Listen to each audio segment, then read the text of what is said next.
नमस्कार दोस्तों, good morning.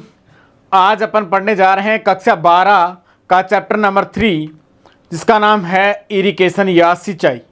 अपन इस चैप्टर के अंदर पढ़ेंगे सिंचाई किसे कहते हैं, सिंचाई की परिभाषा के बारे में पढ़ेंगे, सिंचाई कितने प्रकार की होती है तथा सिंचाई की विधियां कौन कौन सी हैं और विधियों के लाभ तथा हानियां क्या क्या हैं। तो सिंचाई किसे कहते हैं दोस्तों? पौधों को कृत्रिम रूप से पानी देना ही क्या कहलाता है? सिंचाई या इरिगेशन कहलाता है। या दूसरे शब्दों में मैं कहूँ जैसा कि मृदा में आवश्यक नमी बनाए रखने के लिए तथा पौधों की वृद्धि के लिए जो पानी की मात्रा दी जाती है उसे क्या कहते हैं? सिंचाई कहते हैं। लेकिन देखो, एक बारिश के द्वारा मिल रहा है और एक अपन मानव के द्वारा कृत्रिम रूप से पानी दिया जा रहा है। तो अपन जो बारिश के अलावा कृत्रिम रूप से पानी दे रहे हैं उसे ही क्या कहेंगे? मात्र सिंचाई का नाम देंगे। आगे दोस्तों अपन बात करते हैं कि सिंचाई के उद्देश्य क्या क्या हैं। देखिए, सिंचाई के क्या क्या उद्देश्य हैं। पौधों की वृद्धि हेतु मृदा में आवश्यक नमी की पूर्ति करना। सीधी सी बात है कि पौधे के अंदर जो वृद्धि होती है वो किससे होती है? नमी के माध्यम से होती है। क्यों? क्योंकि पौधा मृदा से जल व खनिज लवणों का अवशोषण मात्र जल के साथ करता है।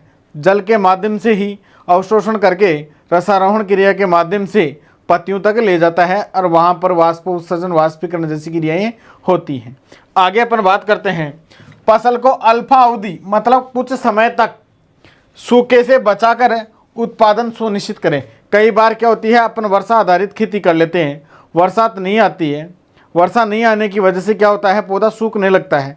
तो अपन सिंचाई करके या पानी देके सिंचाई के माध्यम से और पौधे को बचा सकते हैं तथा उससे उत्पादन प्राप्त कर सकते हैं। दोस्तों आगे अपन बात करते हैं, पौध वृद्धि हेतु फसल छत्र, क्रॉप कैनोपी। क्रॉप कैनोपी का मतलब होता है जिस क्षेत्र में आपने फसल उगाई है उस क्षेत्र का ऊपर का जो वातावरण है उसे क्रॉप कैनोपी के नाम से बोलते हैं।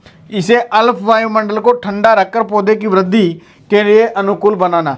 जिस जगह अपन सिंचाई कर रहे हैं वहाँ का वायुमंडल भी क्या रहता है? आर्द्रता के कारण ठंडा रहता है और पौधों की वृद्धि के लिए अनुकूल रहता है। दोस्तों आगे बात करते हैं, मृदा में स्थित लवणों के निक्षालन करने हेतु तनु करके लवणों को नीचे तक पहुंचाना। क्या होता है, मृदा में वाष्पोत्सर्जन या वाष्पीकरण के कारण ज़्यादातर लवण ऊपरी सतह पर आ जाते हैं और वहां आकर पौधों की वृद्धि को प्रभावित करते हैं। तो ऐसा होने से हानिकारक लवणों को अपन सिंचाई के माध्यम से घोलकर और निक्षालित करके नीचे वाले संस्तरों में वापस पहुंचा सकते हैं। आगे अपन बात करते हैं दोस्तों, फसल को पाले से बचाने हेतु। जब रात के समय पाला पड़ता है तो फसल को बचाने के लिए अपन क्या करते हैं, पहले ही शाम के समय सिंचाई कर देते हैं।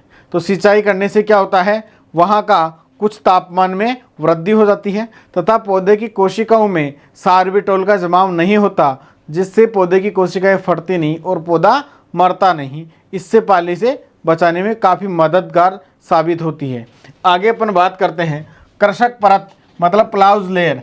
जिस जगह अपन जुताई कर रहे हैं उसके लिए हार्ड, जैसे मिट्टी जो सूखी रहती है उसमें हार्ड जुताई होगी, उसमें आसानी से कृषि यंत्र काम नहीं करेंगे। तो अपन पहले सिंचाई करके उसको परत को नम बना लेंगे और फिर अपन अगर कृषि कार्य करेंगे तो कृषि कार्य आसानी से कर सकते हैं। ये अपना क्या है, उद्देश्य है सिंचाई करने का और कृषि क्रियाओं के अनुकूल इसको बना लेते हैं। आगे अपन दोस्तों बात करते हैं कि सिंचाई कब करें पौधों में। सिंचाई कब करें? सिंचाई पहले देखो पौधों के आधार पर, पौधे के आधार पर कैसे करें। कुछ पौधे की बाह्य स्थिति देख के कर सकते हैं अपन, पौधे का वाटर पोटेंशियल देख के कर सकते हैं, जल मांग के अनुसार कर सकते हैं अपन। इसके अलावा पौधे की जो क्रांतिक अवस्थाएं निश्चित की गई हैं उन क्रांतिक अवस्थाओं पर अपन देख कर सिंचाई कर सकते हैं। तो इसमें दोस्तों पहला है अपना पौधे की बाह्य स्थिति देखकर। पौधे की बाह्य स्थिति देखकर आप कैसे पहचानेंगे? आज सुबह तथा दोपहर के समय 2-3 दिन तक खेत का अवलोकन करें। अवलोकन में आपको देखने को मिलेगा कि जो पौधा मुरझा रहा है उसको पानी की आवश्यकता ज़्यादा है। तो ऐसा करने से आप बाह्य स्थिति देखकर पौधे की और आप आइडिया लगा सकते हैं कि इस खेत में सिंचाई की आवश्यकता है। आगे अपन दोस्तों बात करते हैं नेक्स्ट, पौधे की पत्तियों में जल मात्रा व जल विभव देखकर।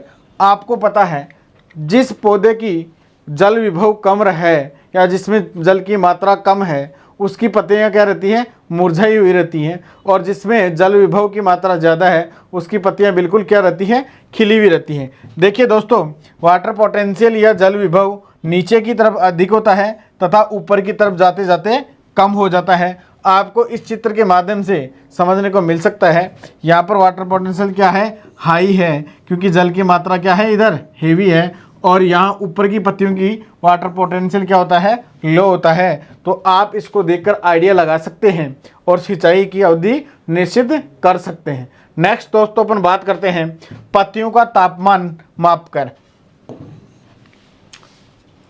जब वाष्पोत्सर्जन या वाष्पीकरण के कारण पत्तियों की रंध्रों से जल का ह्रास हो जाता है या नुकसान हो जाता है तथा उसके बाद में जब वाष्पीकरण क्रिया रुक जाती है तो पत्ती की सतह का तापमान क्या हो जाता है, बढ़ जाता है, क्योंकि पत्तियों के रंध्र क्या हो जाते हैं, बंद हो जाते हैं, क्योंकि पानी की क्या हो जाती है वहाँ पर कमी। रंध्र बंद होने के बाद जब पत्ती की सतह का तापमान बढ़ जाता है तो अपन इंफ्रारेड थर्मामीटर की सहायता से पत्ती की सतह का क्या माप लेते हैं, तापमान माप लेते हैं। और जब तापमान अधिक आता है तो अपने को सोचना चाहिए कि इस पौधे के अंदर सिंचाई की अत्यंत आवश्यकता है। जैसे ये पौधे की पत्तियां हैं, ये इंफ्रारेड थर्मामीटर है। कौन सा थर्मामीटर, इंफ्रारेड थर्मामीटर।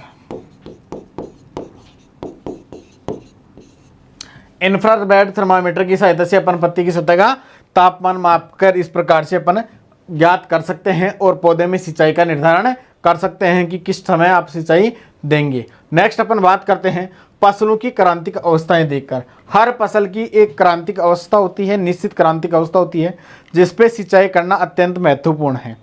और अगर उस अवस्था पे सिंचाई नहीं करते हैं अपन तो फसल की उपज में काफ़ी भारी नुकसान हो जाता है।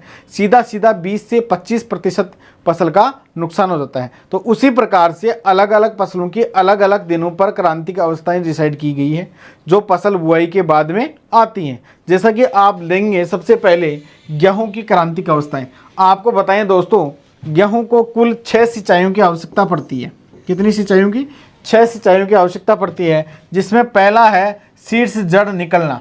ये क्राउन रूट इनिशिएशन स्टेज बोलते हैं इसको। ये स्टेज या ये अवस्था मात्र 21 दिन पे आ जाती है। बीज बुआई के 21 दिन बाद में ये अवस्था आ जाती है। इस पे सिंचाई करना बहुत अत्यंत महत्वपूर्ण है। यदि इस अवस्था पे अपन सिंचाई नहीं करते हैं तो फसल की उपज में सीधा 20 से 30% नुकसान हो सकता है दोस्तों। तो आपको क्वेश्चन पूछा जाता है, कई बार इंपॉर्टेंट क्वेश्चन भी आया है कि गेहूं में सिंचाई की क्रांतिक अवस्था कौन सी है, तो इसको शॉर्ट में CRI अवस्था भी बोलते हैं, क्राउन रूट इनिशिएशन स्टेज। ये कितने दिन बाद में आती है दोस्तों, 21 दिन पे आती है। इसके बाद में आप दूसरी सिंचाई करें कल्ले फूटते समय, जब गेहूं में लेट टिलरिंग स्टेज बनती है तब उस टाइम में आप क्या करें, सिंचाई करें। आगे बोलते हैं अपन गांठ अवस्था पे, मतलब लेट जॉइंटिंग स्टेज पे। आपको बताएं दोस्तों, जैसे आपने गेहूं का तना देखा होगा, इस प्रकार से होता है, ये गांठें बनती हैं। तो जब ये गांठ बनना प्रारंभ हो तो उस अवस्था के ऊपर क्या करनी चाहिए, अपने को सिंचाई करनी चाहिए। नेक्स्ट है कौन सी, बाली अवस्था पर, मतलब ईयर इमरजेंसी और स्टेज। जब पौधे में फूल बनना स्टार्ट होता है तो उस अवस्था पे आप क्या करें, सिंचाई करें। Next milking out stage.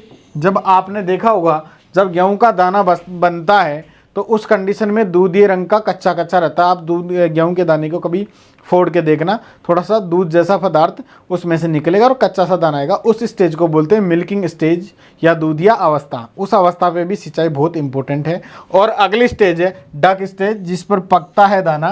तो दाना पकने की अवस्था पे आपको क्या करनी चाहिए, सिंचाई। तो इस प्रकार से गेहूं में कुल 6 सिंचाइयों की आवश्यकता पड़ती है, जिसमें सबसे इंपॉर्टेंट स्टेज कौन सी है, CRI अवस्था। कई बार क्वेश्चन आपको ऐसे ही पूछा जाता है कि अगर किसी किसान के बाद पास केवल 2 ही सिंचाइयां उपलब्ध हो तो आप किस किस अवस्था पे करोगे। तो दोस्तों आप पहली सिंचाई करोगे CRI अवस्था पे या क्राउन रूट इनिशिएशन में, और दूसरी करोगे आप मिल्किंग स्टेज के ऊपर, जिस टाइम में दाना बनता है दूधिया अवस्था के ऊपर। आगे अपन बात करते हैं जो की बात करें तो जो में सिंचाई की ज़्यादातर गेहूं के समान ही अवस्थाएं होती हैं, लेकिन बुआई के 30 दिन बाद में और दाना बढ़ते समय आप सिंचाई अवश्य करें। नेक्स्ट बात करते हैं चना, सरसों और अलसी।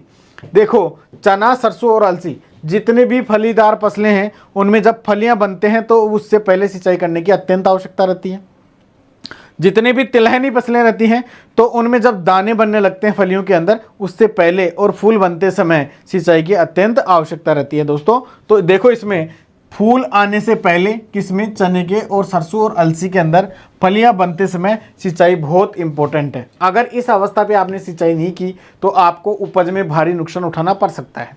बात करें अपन आलू पोटैटो की, जब आलू में अंकुरण अवस्था होती है, अंकुरित होता है आलू, तो उस समय सिंचाई की अधिक आवश्यकता पड़ती है। उसके बाद में जब कंदों का निर्माण प्रारंभ हो जाता है, कंद फॉर्मेशन अवस्था होती है, मान लीजिए आपने एक आलू था और उसका टुकड़ा करके बोया है, तो सबसे पहले आपको जब टुकड़ा आप लगाओ उसका अंकुरण हो, उस अवस्था पे सिंचाई करनी है। और दोबारा इससे नए कंदों का निर्माण हो रहा है तो उस अवस्था पे आपको सिंचाई करनी चाहिए।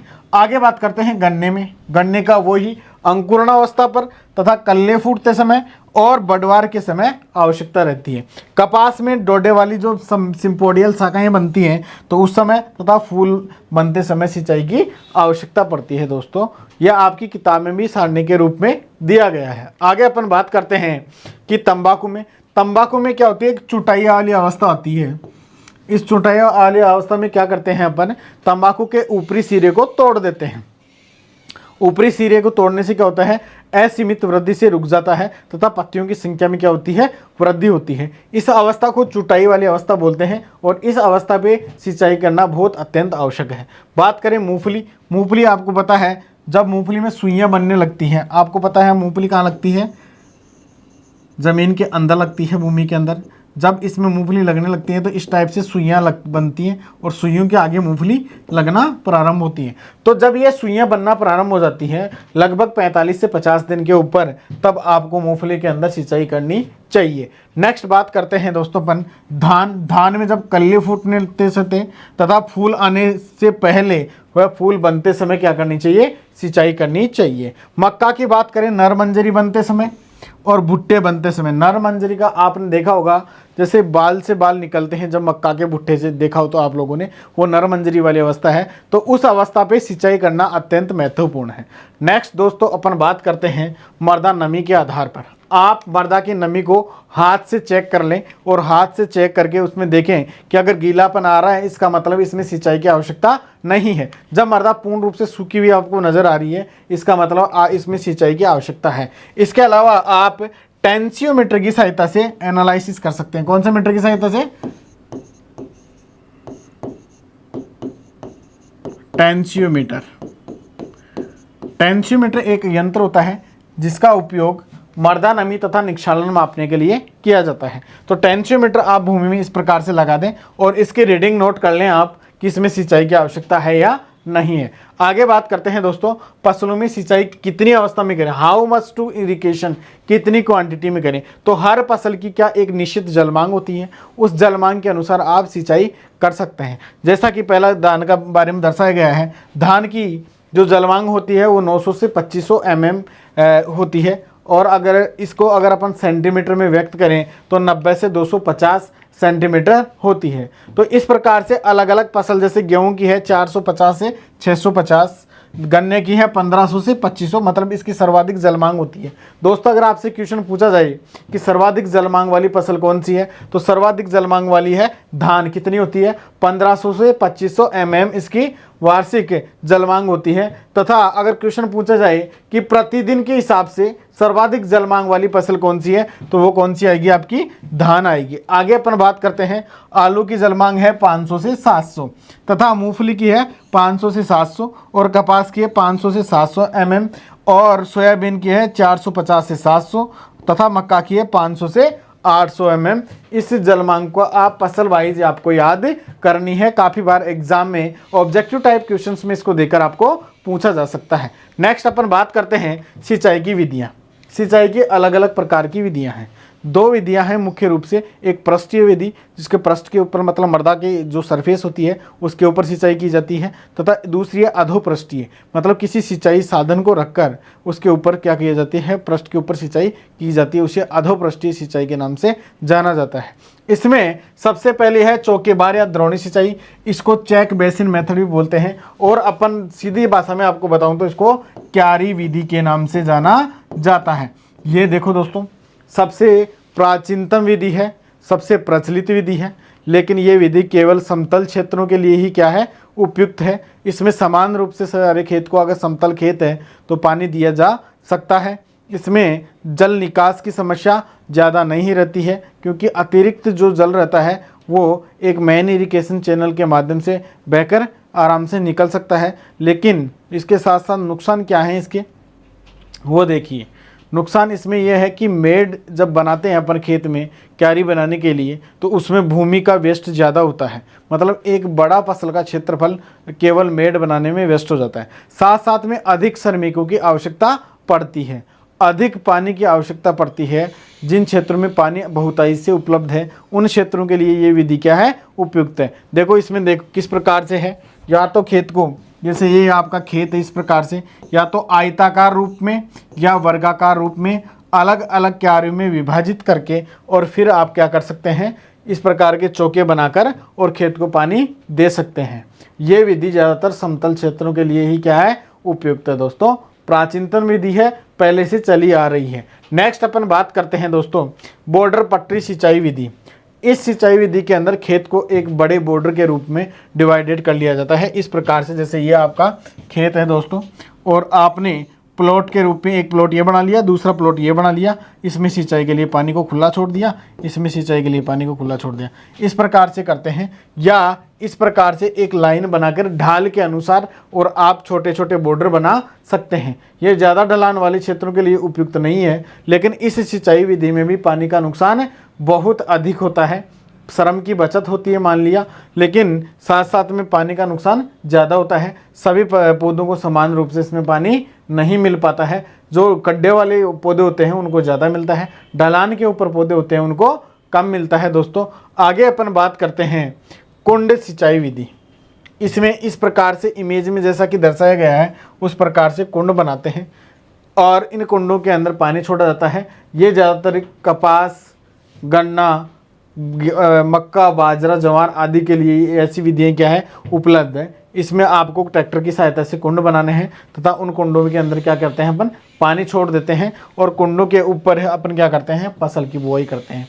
लेकिन इसका नुकसान क्या हो सकता है, ज़्यादातर कुंडों के ऊपर क्या लवण इकट्ठे हो जाते हैं, पानी का नुकसान अधिक होता है। इसमें सिंचाई विधि में ज़्यादा दक्षता नहीं रहती है, तथा मानव के और श्रम की अधिक लागत होती है, और साथ साथ में कुंड बनाने में जो मेहनत लगती है वो अलग होती है। इस प्रकार से अपन कर सकते हैं। तथा ज़्यादा ढलान वाले क्षेत्र में अपन सीढ़ी नुमा या कंटूर कुंड बनाकर भी आप सिंचाई कर सकते हैं। नेक्स्ट दोस्तों अपन बात करते हैं बौछार सिंचाई विधि या स्प्रिंकलर सिस्टम। इस विधि को दोस्तों फव्वारा विधि के नाम से जाना जाता है। ये ज़्यादातर असमतल या उबड़ खाबड़ या टीले वाली भूमियों के लिए ये विधि क्या है, उपयुक्त है। ज़्यादातर इस विधि का उपयोग हरियाणा व राजस्थान में किया जाता है, क्योंकि हरियाणा तथा राजस्थान की मृदा बलुई रेतीली मृदा है, ज़्यादातर उबड़ खाबड़ लैंड है, अनडुलेटेड टाइप है। सभी प्रकार की फसलों में इसको आसानी से लिया जा सकता है काम में, तथा हल्की सिंचाई करने के लिए यह विधि काफ़ी उपयुक्त है। कई बार मृदा में कठोर परत ऊपर की तरफ बन जाती है, तो उस कठोर परत को तोड़ने के लिए, बीजों की जल्दी अंकुरण के लिए इस विधि का प्रयोग किया जा सकता है। साथ साथ में हल्की सिंचाई के लिए भी ये विधि उपयुक्त है। इस विधि में साथ में आप उर्वरक तथा पेस्टिसाइड भी पौधों को दे सकते हैं, फसलों को दे सकते हैं। इस विधि में देखो इस प्रकार से क्या फव्वारे लगे होते हैं, इसको नोजल या राइजर के नाम से जाना जाता है। एक फव्वारा 1 घंटे के अंदर 1000 लीटर पानी निकालता है, और ये राइजर के मुख्य भाग होते हैं जिसको नोजल के नाम से आप जानते हैं। मेन इरिग देखो इस प्रकार से, और इसमें एक फव्वारा पाइप की लंबाई लगभग 6 मीटर के आसपास होती है। यह विधि ज़्यादातर हरियाणा वाले क्षेत्रों में काम में ली जाती है, और राजस्थान के अंदर ये सीकर तथा झुंझुनू जिले के अंदर काम में ली जाती है।